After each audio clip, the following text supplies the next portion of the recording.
Alunan suara gending Jawa terdengar sangat mendayu, membuat semua orang-orang yang mendengarkan terhipnotis dengan suara indah itu.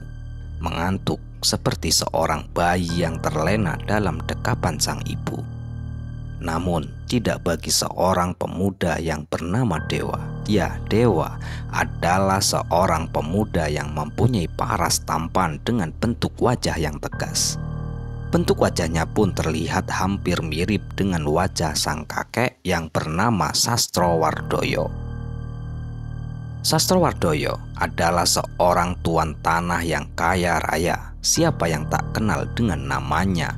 Bahkan saat nama Sastrowardoyo disebut, banyak orang yang akan menundukkan kepalanya menaruh hormat pada pria paruh baya yang punya pengaruh kuat di desa Sekartaji.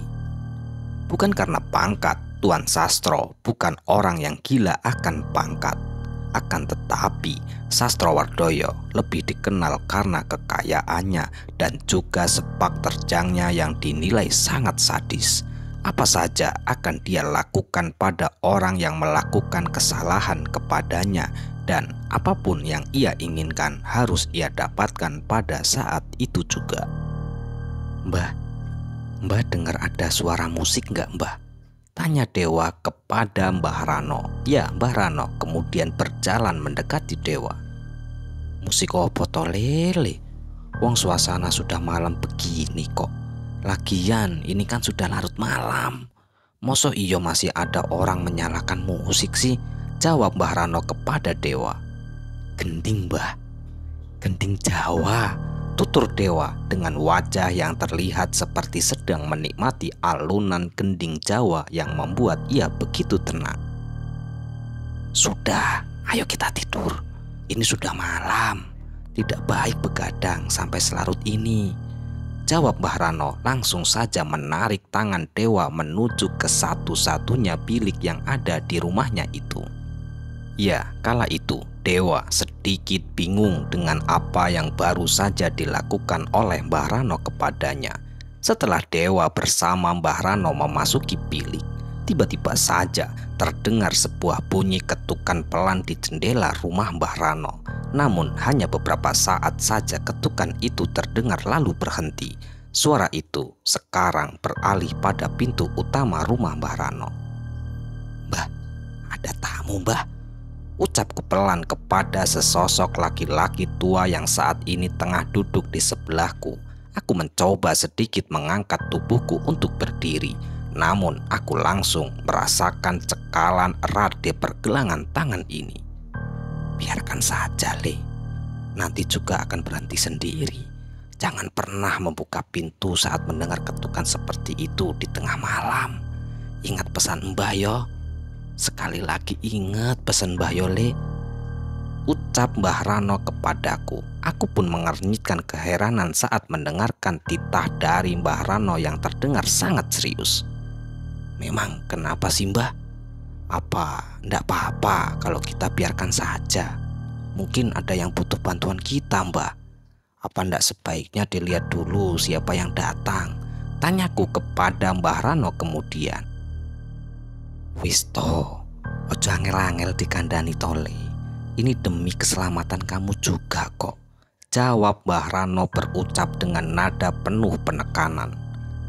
Nje Mbah baik, sahut Dewa pelan. Ia lalu kembali membaringkan tubuhnya ke atas ranjang kayu tua milik Mbah Rano. Sudah beberapa saat Dewa mencoba untuk bisa tertidur, namun entah mengapa matanya enggan sekali untuk dipejamkan. Samar-samar Dewa tidak lagi mendengarkan ketukan pintu ataupun jendela rumah, namun suara gending itu masih terus terdengar, meski suaranya kini terdengar kian menjauh. Dewa pikir pria yang usianya 4 kali lipat darinya itu sudah tertidur. Tapi nyatanya Mbah Rano sama saja dengannya yang masih sulit menggapai alam mimpi. Waktu demi waktu pun terus berlalu. Pagi hari pun telah tiba. Suara ayam terdengar riuh dan saling bersahutan di halaman belakang rumah Mbah Rano saat ini. Padahal mentari pagi saja masih terlihat malu-malu untuk menampakkan sinarnya ke hadapan para insan yang menantinya. Dewa saat ini sedang duduk di balai bambu yang terletak di teras belakang rumah Mbah Rano. Ia terlihat sedang menyesap kopi pahit yang ia buat bersama pria yang sudah terbilang sepuh itu. "Le, kamu kenapa kok melamun?" tanya Mbah Rano seketika membuat Dewa sedikit tersentak kaget. Kopi yang ada di tangannya gegas ia letakkan kembali di atas tatakan.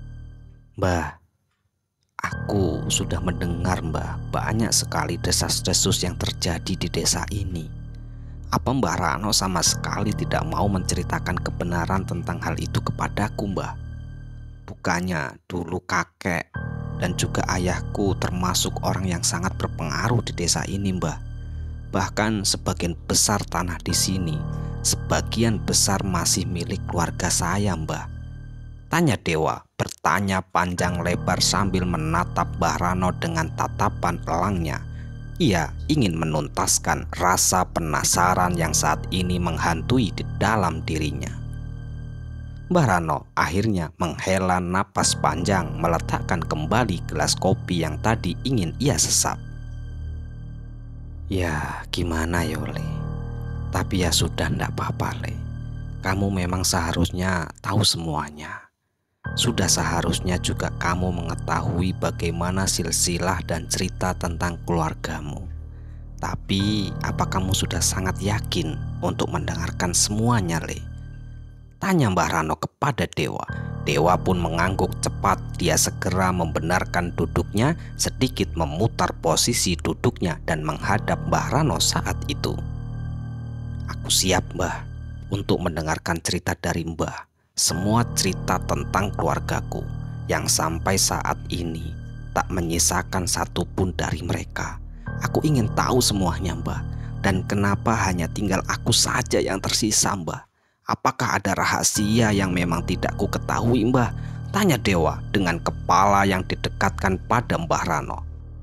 Mbah Rano kembali menarik nafas panjang untuk yang kedua kalinya sembari membenarkan kopiah hitam yang sudah berubah warna menjadi kecoklatan yang berada di atas rambut putihnya. Mbah Rano pun mulai menceritakan silsilah keluarga Dewa dan kisah masa lalu kakeknya Dewa yang bernama Sastrowardoyo. Kala itu, sekitar 20 tahun yang lalu, terdengar suara keributan dari sebuah rumah kecil yang ada di ujung desa. Beberapa perabotan rumah terlihat terlempar ke sembarang arah hingga menimbulkan suara gaduh yang bahkan mungkin saja terdengar oleh beberapa tetangga yang rumahnya terletak tak begitu jauh dari rumah itu. "Hei Burhan, aku tidak mau tahu. Pokoknya semua hutang-hutangmu harus segera kamu lunasi sekarang juga. Kamu tahu kan berapa semua jumlah utangmu padaku sekarang?" ucap Sastro menghardik Burhan yang tubuhnya sudah terlihat gemetar. Tatapannya pun menunduk ke bawah sambil menyatukan kedua telapak tangannya di depan wajah. "Ampun Tuan, ampun. Tapi saya belum ada uang untuk melunasi semua utang-utang saya. Saya hanya mengandalkan hasil panen untuk bisa membayar hutang-hutang saya Tuan. Tapi tahun ini kemarau yang begitu panjang telah membuat sawah garapan saya mengalami gagal panen Pak. Dan saya tidak dapat apa-apa dari semua itu. Tolong beri saya waktu untuk mengumpulkan uang sekali lagi," jawab Burhan terlihat mengiba mengharap belas kasihan dari Tuan Sastro. "Tidak, aku tidak mau tahu. Dan itu juga bukanlah urusanku. Kamu kira uangku hanya untuk mengurusi hidupmu saja? Uangku itu harus terus berputar. Kamu tahu nggak sih bisnis? Kamu tahu kan bisnis?" teriak Sastro geram. Burhan mengangguk cepat. Iya, saya tahu Tuan. Saya paham sekali perihal itu. Tapi lalu kenapa kamu malah mengulur waktu untuk melunasi utang-utangmu itu, ha? Timpal kembali Tuan Sastro. Burhan tak lagi melanjutkan kata-katanya. Dia lalu diam dan tak lagi menyahut. Dia tak punya alasan lain lagi, karena memang saat ini dia tak punya uang sepeser pun untuk makan hari ini saja. Burhan bingung harus bagaimana. Untung saja anak dan istrinya tak pernah menuntut lebih darinya. Mereka selalu menerima dengan lapang apa yang Burhan berikan kepada mereka selama ini. Tiba-tiba saja Tuan Sastro langsung menendang Burhan dengan begitu keras sampai tubuhnya pun terjengkang ke belakang. Beberapa kali juga Sastro melayangkan bogem mentah ke tubuh Burhan yang terlihat sudah kepayahan. "Hentikan, tolong hentikan, jangan sakiti bapakku lagi," teriak anak gadis Burhan. Ia berlari dari bilik kamar dan langsung menghampiri sang ayah yang saat ini tengah menjadi samsak tinju bagi seorang tuan tanah yang terkenal bengis itu. Sedari tadi, anak dan istri Burhan bersembunyi di dalam bilik. Walau kasihan melihat pria yang mereka sayangi tertekan sendiri menghadapi tuan tanah yang kejam itu, tapi gadis bernama Mayang dan sang ibu tetap berada di dalam biliknya dalam diam sembari menahan isak tangis. Yang sebenarnya sudah hendak keluar. Mereka melakukan seperti yang Burhan perintahkan, karena Burhan tak ingin jika anak dan istrinya juga akan menjadi sasaran kemarahan Tuan Sastro nantinya. Pandangan mata Burhan membeliak seketika saat melihat anak gadisnya yang tiba-tiba saja datang dan memeluk tubuhnya. Dalam derayan air mata, Mayang mencoba membantunya untuk berdiri. "Dok, kenapa kamu malah keluar, Dok?" bisik Burhan lirih pada anak perempuannya yang masih terus menangis itu. Setelah melihat Mayang berlari keluar, istri Burhan pun juga ikut berlari keluar setelah sang anak lebih dahulu pergi dari dalam bilik rumahnya itu. "Oh, jadi rupanya kamu itu mempunyai anak gadis tohan?" tanya Tuan Sastro dengan tatapan mata penuh selidik. Tatapan matanya begitu tajam, terlihat nyalang layaknya seekor elang yang mengincar mangsa buruannya. Dari bibirnya terciptalah sebuah senyuman licik penuh hasrat saat menatap tubuh sang gadis yang memeluk ayahnya. Pandangannya seakan sedang menelanjangi gadis muda itu dari atas hingga ke bawah. Burhan hanya bisa terdiam saat ini. Dia sangat tahu bagaimana sifat dari seorang Sastrowardoyo, si tuan tanah yang tak memiliki rasa belas kasihan, begitu ambisius pada gadis-gadis belia seusia anaknya. Sudah bukan rahasia lagi jika tuan tanah yang berwatak bengis itu memiliki banyak istri dan juga wanita yang ia sebut selir.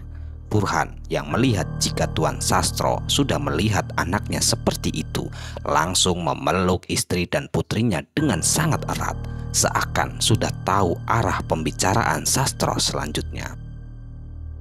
"Burhan, aku akan memberikanmu sebuah kesempatan.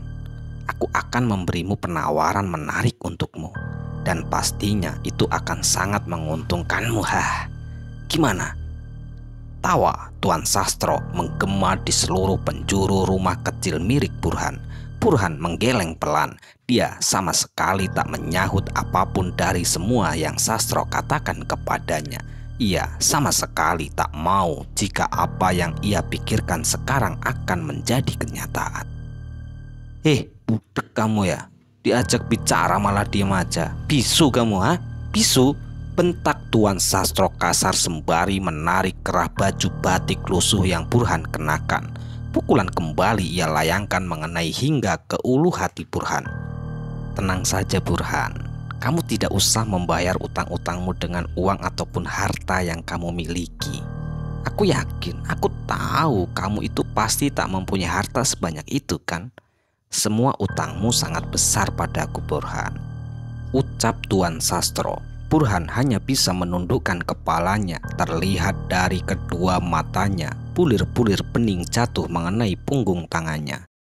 Sang anak yang merasa jika bahunya bapaknya itu mulai bergetar, mengusap air matanya. Napasnya pun kian memburu melihat orang tuanya menangis terseduh-seduh seperti itu.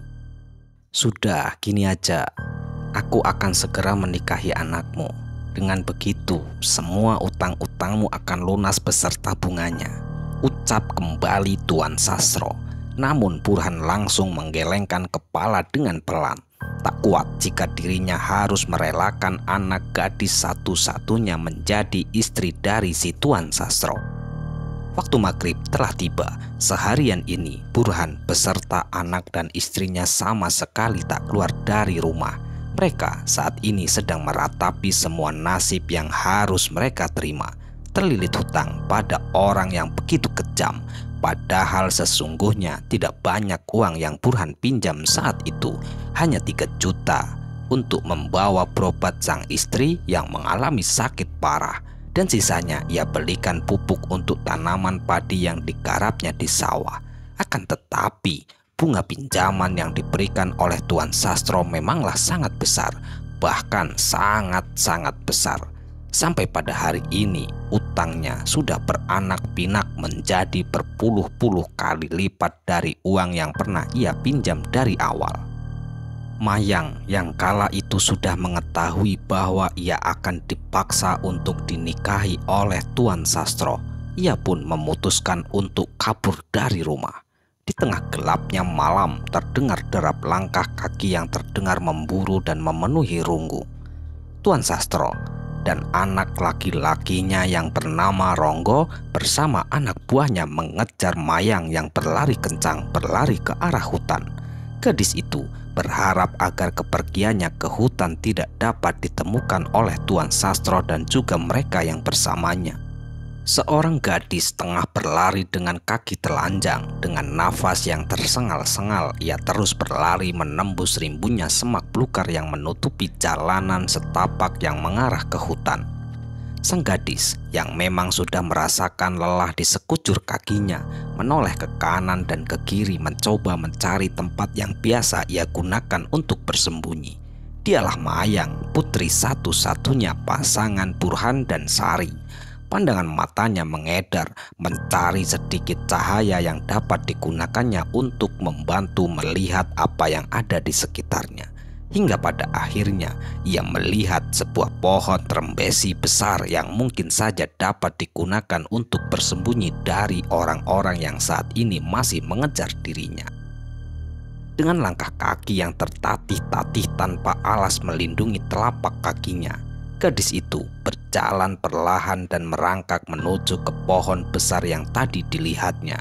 Ia menyandarkan punggungnya lalu meluruskan kedua kakinya yang terasa sangat lelah. Terdengar isak tangis keluar dari bibirnya meskipun ia sudah menahannya dengan sekuat tenaga. Dengan tubuh yang bergetar dan peluh yang mengucur dari pelipisnya, gadis itu menahan air mata yang terus saja keluar dari kedua kelopak matanya. Kedua tangannya memukul-mukul pahanya yang terasa hendak terlepas dari tempatnya. Tiba-tiba saja sesaat ia tengah duduk di bawah pohon besar itu, terdengar sayup-sayup suara langkah kaki yang mendekat ke arah pohon trembesi yang digunakannya untuk bersembunyi. Langkah kaki itu membuat gadis bernama Mayang semakin merapatkan tubuhnya pada batang pohon besar itu.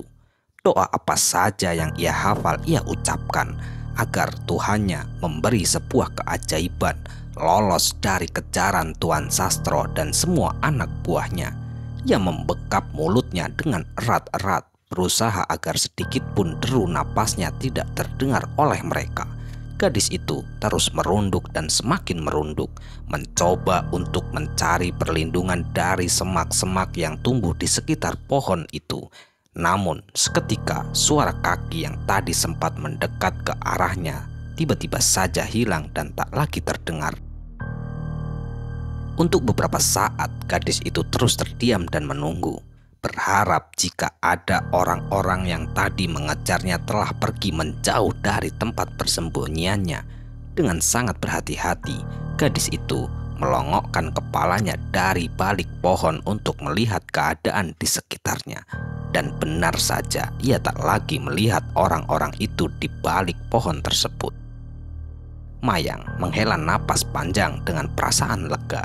Ia kembali membalikan badannya dan kembali meluruhkan tubuhnya pada batang pohon yang berukuran besar itu. Akan tetapi, rasa lega belum lama ia rasakan. Tiba-tiba saja terdengar tawa orang laki-laki menyambut keterkejutan sang gadis itu. Mayang yang pada saat itu sudah bisa bernapas cukup lega dibuat kembali tegang bersamaan dengan munculnya anak buah Tuan Sastro yang menemukan tempat persembunyiannya. Peki gadis itu dengan kencang karena rasa terkejut.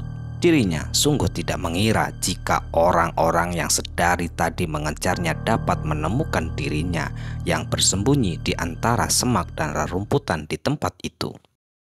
Gadis yang sudah dikepung oleh 4 orang yang saat ini mengelilinginya itu hanya bisa menangis dan menundurkan tubuhnya yang masih terduduk di tanah. Ia terus memohon dan merangkak menjauh dari gerombolan para lelaki yang saat ini sudah mengerumuninya. Salah seorang pria paruh baya yang membawa tongkat di tangannya langsung menyabetkan tongkat itu ke arah pinggang dan juga kaki si gadis yang masih terus menangis memohon ampun. Dengan kedua tangan yang tertangkup di depan dada, gadis itu terus meminta belas kasihan untuk dibebaskan dari siksaan yang saat ini didapatnya. Suara tongkat yang bersentuhan dengan kulit si gadis masih terus terdengar hingga akhirnya sang gadis melemah dan tak berdaya lagi. Ia tersungkur dan jatuh di hadapan Tuan Sastro dan anak laki-lakinya yang bernama Ronggo dan beberapa anak buahnya. Tangisan Mayang sudah tak lagi Tuan Sastro gubris. Ia seolah sudah tertutupi oleh bisikan-bisikan setan. Dia seperti orang yang hilang kewarasan. Tuan Sastro menyiksa gadis itu dengan begitu kejam. Menggunakan ikat pinggangnya, ia mencambuk gadis itu berkali-kali lalu menendang tubuh yang sudah lemas tak berdaya. Selanjutnya ia melakukan aksi bejat yang sedari tadi sudah menguasai otak mesumnya. Tuan Sastro memperlakukan Mayang layaknya seekor binatang. Dia melakukan semua kebejatan itu dengan sesuka hati, memiringkan, membolak-balikkan tubuh gadis itu sampai dia merasa puas dengan semua aksinya. Hingga akhirnya dia mencapai puncak kenikmatan yang sedari tadi ia tahan. Senyum lebar terpampang jelas di wajah Tuan Sastro saat itu. Setelah melakukan aksi bejatnya, Tuan Sastro, Ronggo, dan semua anak buahnya berniatan untuk membunuh Mayang.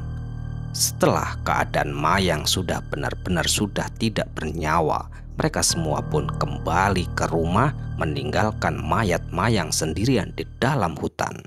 Sedangkan Burhan bersama istrinya yang ada di rumah sangat mengkhawatirkan keadaan putrinya yang telah melarikan diri kabur ke arah hutan.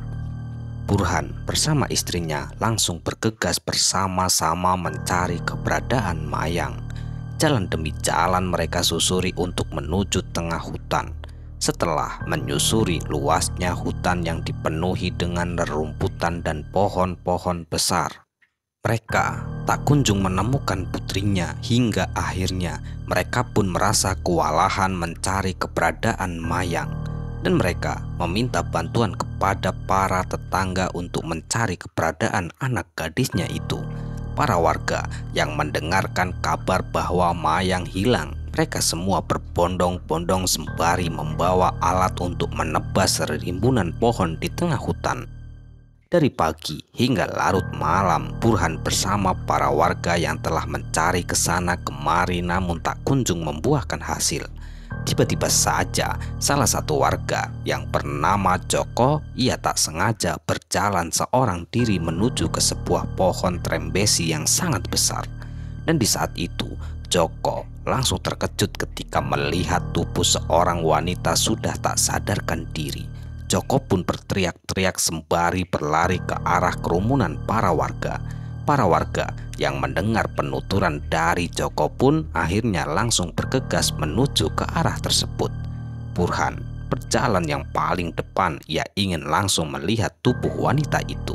Setelah Burhan sampai di semak-semak dekat pohon itu, Burhan pun terkejut dan histeris kala melihat tubuh wanita itu. Ya, wanita itu adalah Mayang, putri gadis satu-satunya yang telah tak berdaya dan mengalami luka yang cukup parah. Burhan bersama warga mendekati tubuh Mayang. Tangis histeris terdengar memecah keheningan malam di tengah hutan setelah mereka menyaksikan ternyata Mayang sudah tak bernyawa lagi. Dan singkat cerita, Burhan yang sangat yakin yang melakukan kekejaman kepada anaknya itu adalah Tuan Sastro. Tanpa basa-basi, ia pun langsung mengambil sebilah parang yang biasa ia gunakan untuk mencari kayu itu. Ia berjalan dengan tatapan mata kosong. Raut wajahnya penuh dengan amarah. Rasa lemahnya berubah menjadi kebengisan, ingin membalaskan dendamnya kepada Tuan Sastro dengan tangannya sendiri. Para warga dan istrinya Burhan yang melihat Burhan seperti sudah kesetanan, mereka semua tak berani mencegah. Mereka semua takut jika Burhan akan membacok salah satu warga yang hendak menghalang-halanginya. Hingga akhirnya jalan demi jalan Burhan pun telah sampai di rumah Tuan Sastro. Tuan Sastro bersama Ronggo kala itu masih duduk santai. Sontak kaget melihat kedatangan Burhan seorang diri, hanya terdiam menatap tajam ke arah Tuan Sastro. Dan kebetulan di rumah Tuan Sastro tak ada siapapun kecuali mereka berdua. Tanpa babi bu lagi, Burhan pun langsung mendekati mereka. Terlihat Tuan Sastro bersama Ronggo pun akan menyerang Burhan yang hanya seorang diri. Namun hati Burhan yang sudah diliputi dengan dendam yang mendalam, ia pun langsung mengayun-ngayunkan parang yang ia bawa dengan membabi buta. Hingga akhirnya sebuah sabetan mengenai bagian perut Tuan Sastro. Ronggo kala itu yang melihat keadaan ayah yang sudah terluka, ia pun kabur. Akan tetapi Burhan mengejarnya hingga akhirnya Burhan pun kembali menyabetkan parangnya dengan membabi buta kembali. Dan kini Ronggo terkena sabetan parah di bagian dada. Tuan Sastro bersama Ronggo terlihat tergeletak tak berdaya dan bersimbah cairan merah pekat yang terus mengalir dari luka sabetan parang milik Burhan. Para warga pun histeris melihat kebengisan Burhan yang mengakibatkan Tuan Sastro bersama anaknya bernama Ronggo terkapar tak berdaya dengan luka sabetan yang cukup parah. Tak berselang lama ketika para warga melihat keadaan Burhan hanya mematung sembari memegang parang yang masih berlumuran cairan merah pekat itu. Lalu mereka semua mencoba menenangkan keadaan Burhan. Setelah Burhan tenang, para warga pun langsung melihat keadaan Tuan Sastro dan Ronggo. Betapa mengerikan, Tuan Sastro telah meninggal dunia dengan luka yang sangat parah. Perutnya robek akibat terkena sabetan parang milik Burhan. Dan yang lebih mengerikan lagi, organ tubuh dalam Tuan Sastro terlihat keluar dari luka yang menganga. Sedangkan Ronggo masih terlihat kejang-kejang merasakan sakit. Para warga yang hendak membantu dan mengobati Ronggo pun, namun ajal Ronggo pun telah tiba menyusul Tuan Sastro. Rasa takut, ngeri dirasakan oleh para warga yang melihat kejadian itu. Para warga pun sebenarnya sudah geram dengan tingkah laku Tuan Sastro bersama Ronggo semasa hidupnya. Akan tetapi mereka semua tak ada yang berani untuk bertindak. Mereka semua lebih memilih diam. Mereka semua takut jika melawan mereka dan keluarganya akan terancam. Namun kali ini seseorang pria yang bernama Burhan telah sakit hati melihat anak gadisnya disiksa, disetubuhi dan diperlakukan bagaikan binatang, bahkan sampai dibunuh oleh Tuan Sastro hanya akibat perkara hutang. Ketika seorang ayah melihat anak gadisnya disiksa oleh seseorang, hati Burhan pun sudah gelap dan diliputi dengan amarah yang mendalam yang membuatnya berbuat nekat menghabisi dua nyawa dengan tangannya sendiri. Le, kamu sekarang kan sudah tahu kebenaran tentang masa lalu keluargamu dan silsilah keluargamu. Yaitu semua itu cerita dari Mbah itu tidak ada yang dikurang-kurangin, Le. kejadian semua itu nyata. Dulu kamu itu belum terlahir dan kamu masih ada di dalam kandungan ibumu, Le. Ucap Mbah Marno sembari mengakhiri cerita tentang silsilah dan masa lalu keluarga Dewa. Ya, keluarga Sastrowardoyo yang sangat terkenal di desanya, bahkan mereka semua sangat disegani oleh para warga akan kekayaan dan kebengisannya. Akan tetapi, ajal terakhir kehidupan keluarga Sastrowardoyo dan anaknya yang bernama Ronggo harus mati dalam keadaan yang sangat mengenaskan. Dewa kala itu yang mendengarkan cerita dari Mbah Marno pun meneteskan air mata. Berkali-kali ia tak sanggup berkata-kata setelah derayan air mata membasahi pipinya. Dewa kala itu berniatan untuk meminta maaf atas perilaku kakek dan ayahnya kepada keluarga Burhan. Namun Burhan bersama istrinya telah meninggal dunia. Kini Dewa telah mengetahui kebenaran tentang keluarganya. Ternyata kakek Sastro dan Ronggo telah meninggal akibat ulahnya sendiri. Dan semua itu berawal dari hutang yang berakhir petaka. Selesai ya, sekian cerita dari salah satu sahabat kita ya. Semoga cerita ini bisa menghibur dan cerita ini bisa bermanfaat yang kami harapkan. Dan kami ucapkan terima kasih banyak kepada teman-teman semua yang telah mendukung kami. Semoga amal kebaikan teman-teman dibalas oleh Allah Subhanahu wa Ta'ala berupa hal-hal yang lebih baik dan lebih bermanfaat dalam kehidupan kita semua. Dan untuk teman-teman dimanapun berada yang sedang sakit, semoga diberi kesembuhan. Yang sedang mengalami kesulitan, semoga diberi kelancaran dalam segala hal. Amin amin ya robbal alamin. Dan untuk teman-teman dimanapun berada, kami ucapkan mohon maaf yang sebesar-besarnya jika ada kata-kata yang salah yang kami sampaikan di dalam cerita.